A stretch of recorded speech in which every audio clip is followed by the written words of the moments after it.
This program is brought to you by Link TV for educational and non-commercial use only.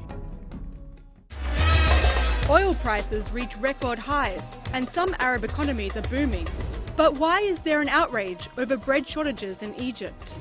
And why did Hosni Mubarak mobilize the army? Answers to these questions and more on Link TV's Mosaic Intelligence Report.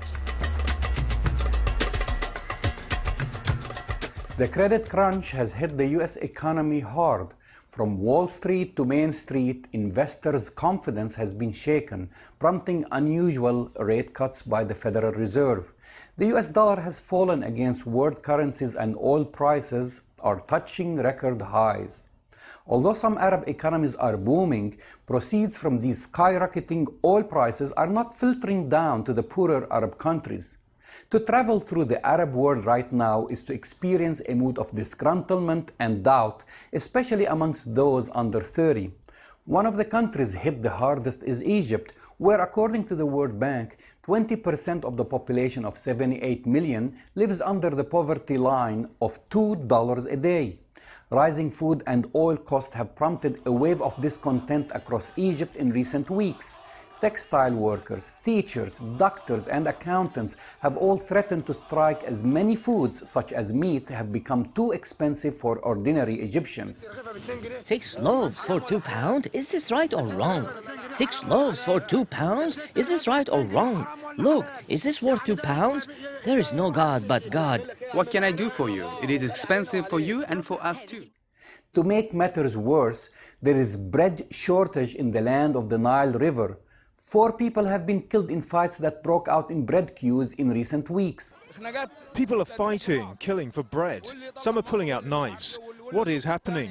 What is this? Famine? I've been standing here from 7 in the morning. It's now 2 p.m. and I can't even get hold of 1 loaf of bread. I've got 5 children. Do I now have to bribe someone to get 1 loaf of bread? Outrage over bread shortages has forced the government of Hosni Mubarak to call up the army. Mubarak has ordered army bakeries to supply bread to the commercial market to stem shortages caused by corruption and rising international wheat prices. The army's the only one capable to plant the people's wheat.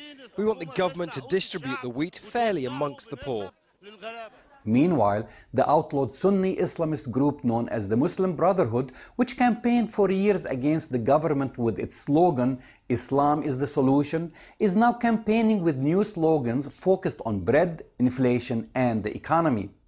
A recent cartoon on Al Jazeera website depicts bread as the new unattainable commodity after gold and oil.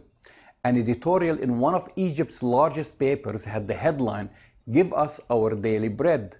Mubarak has recently blamed his country's economical woes on population explosion and the global market, but many Egyptians blame it on corruption and mismanagement. The bread phenomenon is not exclusive to Egypt. Yemen, Jordan, and several other countries are suffering from inflation and shortages in food products. The gap between the haves, or have oil, and the have-nots is widening and has reached dangerous levels.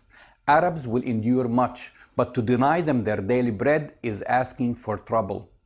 I'm Jamal Dajani for the Mosaic Intelligence Report.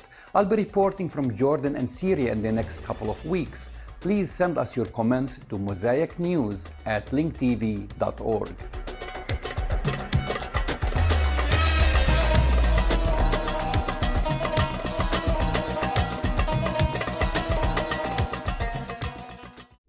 This program was brought to you by Link TV for educational and non-commercial use only. Link TV is the only U.S. television network devoted to global and national news, with uncompromising documentaries and diverse cultural programs. Programs which connect you to the world.